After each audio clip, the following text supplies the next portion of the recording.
Tu me racontes cette histoire avec une voix faible. Tu me racontes cette histoire avec une voix faible, et je vois dans tes yeux qu'il se passe quelque chose. Tu me racontes l'accident de ton père, la route froide et humide, l'âge que tu avais, 5 ans. Tu me racontes la route froide et humide. Mais tout d'abord, tu me racontes comment ça s'était passé. Ton père conduisait, c'était le soir, et toi tu n'étais qu'un enfant, ce genre d'enfant qui croit que sur l'autoroute, la lune nous suit, ce genre d'enfant qui regarde la lune comme si elle avançait avec nous et qu'elle faisait le voyage et le trajet avec nous. Tu regardais attentivement chaque voiture qui passait et tu regardais les passagers. Tu regardais l'extérieur, la forêt, peut-être ce qu'il y avait de l'autre côté. Mais tu m'expliques qu'à un moment, par hasard, par pur hasard, une voiture sortit de nulle part. Cette voiture sortie de nulle part déboule devant toi et arrive juste contre la voiture de ton père. Tu n'avais que 5 ans. Tu n'avais que 5 ans et la voiture déboule de partout, juste en face de toi. Tu me dis que c'était tellement terrifiant que tu avais l'impression qu'il y avait plusieurs voitures. Il y avait ces phares qui étaient grands allumés. Les phares de la voiture étaient grands allumés, ce qui faisait en sorte qu'on avait l'impression que la voiture prenait toute la route. Tu m'expliques ça et je te regarde. Tu me regardes toi, et tu es en train de pleurer. Tu verses une larme qui tombe sur les draps blancs.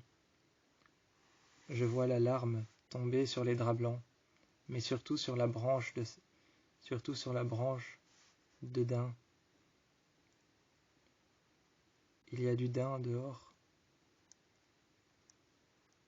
Sur la branche de daim et de thym que j'ai été chercher, il y a la goutte de tes larmes. Il y a la goutte de tes larmes sur la branche de thym.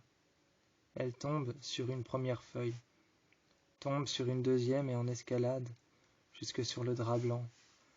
Jusque sur le drap blanc et étiré. Les gouttes tombent sur chaque petite épine, chaque petite feuille.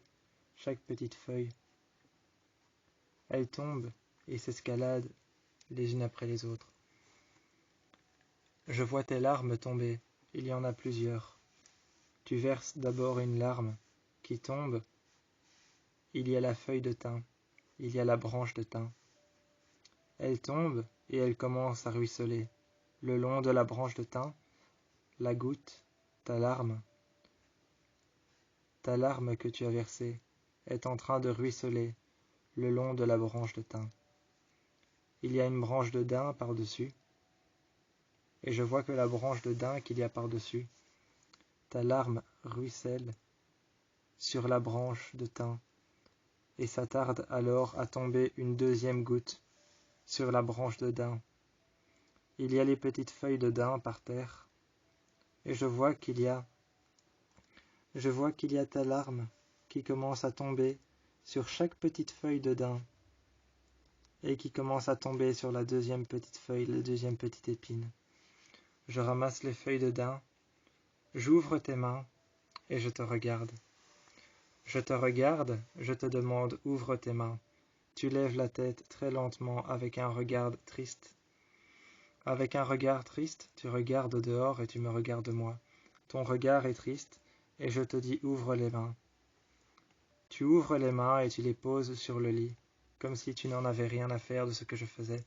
Tu poses tes mains sur le lit. Je prends le daim et je prends le thym en main.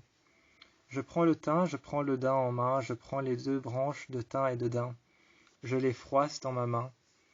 Je froisse les branches en main, et je les pose dans les tiennes. Je pose les branches froissées de thym et de daim en main, sur lesquelles les gouttes de tes larmes sont tombées. Je ferme tes mains, et tu regardes ce que j'ai fait. Tu regardes ce que j'ai fait, tu fermes les mains, et tu regardes à l'intérieur de tes mains. Je te dis ouvre, et tu ouvres.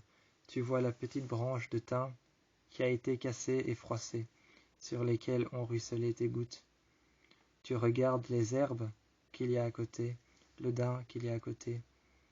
Tu regardes la branche de daim qui a été froissée, qui a été cassée, sur lesquelles, sur chaque petite épine, sur chaque petite feuille, a ruisselé tes gouttes. Sur chaque petite feuille a ruisselé tes gouttes et tes larmes. Tu regardes les branches que tu as en main, qui ont été froissées par tes paumes, et par les miennes qui ont pris tes paumes de main, par mes mains qui ont pris tes paumes de main et qui ont pris tes mains à toi, tes mains qui étaient refermées en poings, car tu fermais tout aussi bien les poings que tu ne fermais les pieds. Tu ne fermais tout aussi bien les poings que tu ne fermais les pieds et que tu ne te renfermais sur toi-même. Tu avais les pieds serrés tout aussi bien que tu avais les mains serrées. Tu étais appuyé contre le matelas tellement fort qu'il restait une marque. Tu étais appuyé tellement fort sur le matelas avant de te mettre à la fenêtre qu'il en restait une marque de tes mains appuyées contre le sol. Il restait une marque de tes mains appuyées contre le sol quand tu étais en train de chipoter à tes chaussures. Quand tu étais en train de chipoter à tes chaussures, de chipoter à la semelle blanche de tes chaussures et au lacet bleu marine et bleu foncé de tes chaussures, de chipoter à tes Nike et de chipoter à l'insigle Nike Air rouge. Quand tu chipotais avec tes chaussures, tu avais laissé ta main sur le sol. Tu laisses ta main sur le sol et ton bras tendu, tellement tendu, aussi serré que tes poings sur l'autre côté. Aussi serré que ton poing sur le côté et aussi serré que ton pied par terre. Tu laisses ton poing par terre et ta main appuyée sur le sol. La paume de ta main sur le sol te donne l'impression que le sol est froid. Tu regardes en l'air et tu te mets près de la fenêtre. Je vois alors que sur le drap étendu, le drap blanc qui sent le thym et qui sent la lavande. Ce drap qui sent la lavande et qui sent le linge propre étendu dehors que je viens d'étendre sur le lit. Je vois que tu y as laissé la marque de tes mains appuyée contre, la marque de la paume de tes mains juste appuyée au bord du lit est restée, et la marque de ton poing qui était serré comme tes pieds par terre, qui était appuyé contre le sol, est restée à côté.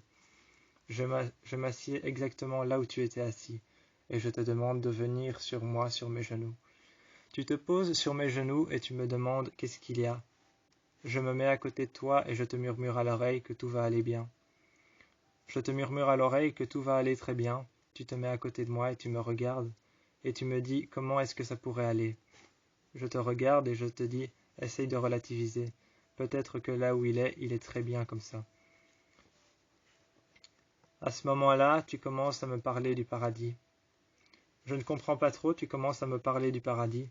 Et je te dis, imagine un peu que ton père soit dans une salle blanche dans laquelle il n'y a plus blessure, dans laquelle il n'y a plus douleur, dans laquelle il n'y a plus de mal, dans laquelle il n'y a plus rien, mais dans laquelle il peut encore ressentir de l'amour pour son fils. Tu me regardes, tu lèves les yeux et tu te mets à côté de moi. À ce moment-là, tu m'expliques l'accident de ta mère, son overdose.